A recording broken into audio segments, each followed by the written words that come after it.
I'm sure you have all heard the childhood favorite, Old MacDonald Had a Farm, or at least read storybooks that gave you an ingrained image of what a farm is supposed to look like. However, sadly, in recent decades, farms have been overwrought by CAFOs, or concentrated animal feeding operations. According to the EPA website in 2014, CAFOs can be defined as facilities where large numbers of pigs, cows, and poultry are confined into small areas. CAFOs are environmentally detrimental and harmful to animals, but the U.S. can counteract these trends by eliminating crop subsidies that directly benefit these factory farms. While many farms may have once looked like Old MacDonald's, the reality is that America's meat industry is monopolized by farms that treat animals inhumanely and emit dangerous odors and waste. CAFOs are problematic because they are environmentally detrimental and harmful to animals. They are environmentally detrimental in two ways, the first being water pollution. According to Daniel Imhoff in the introduction to his 2010 book, CAFO Reader, a CAFO on 100 acres can generate the same amount of sewage as a city of 100,000 inhabitants.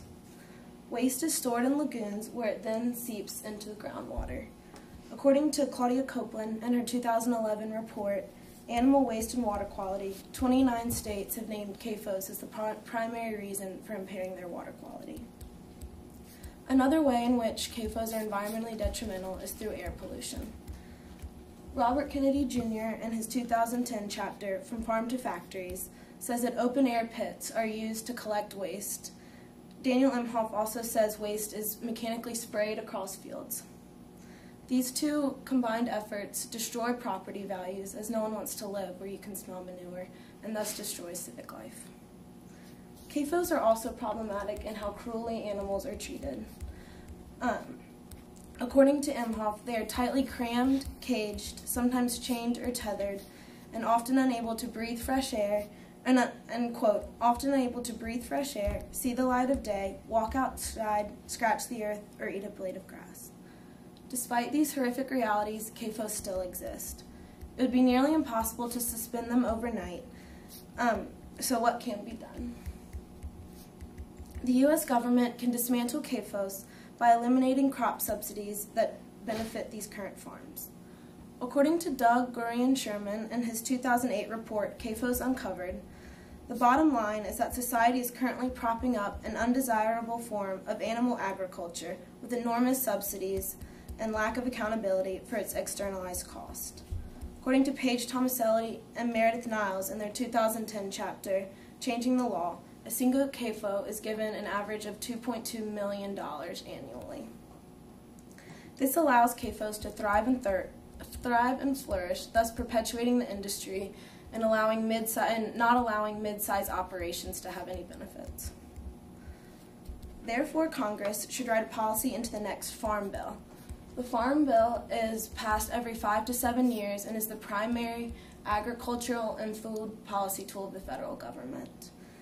According to Kennedy, currently billions in the Farm Bill exist for subsidies for CAFOs.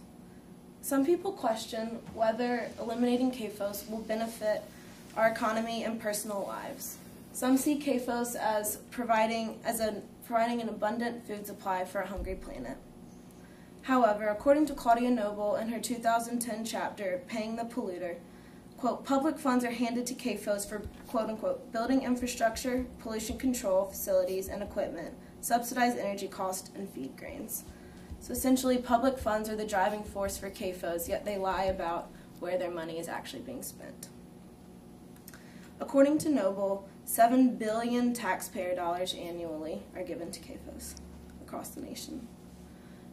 The best way to enforce this policy is through transparency. Tomaselli and Niles say that a lack of national data keeping makes it nearly impossible to document total payments dispersed, often creating loopholes in which wealthy farmers receive subsidy payments that they are not qualified to accept. The authors suggest that a national data keeping system would help keep farmers accountable and would also track the influx of money, making sure that no one is receiving subsidy payments and that they're actually paying for their costs. The problem of CAFOs cannot be solved overnight, but But eliminating subsidies is one major way to begin dismantling current factory farms and forcing the industry to stay economically, environmentally, and morally in check. CAFOs are environmentally detrimental and harmful to animals. The U.S. government can counteract these trends by eliminating crop subsidies that directly benefit these farms. Eliminating CAFOs will not be a quick or easy process, but through a combined effort of farmers, taxpayers, and consumers like us, we can begin to change the direction of livestock production and help make Old MacDonald's farm a reality again.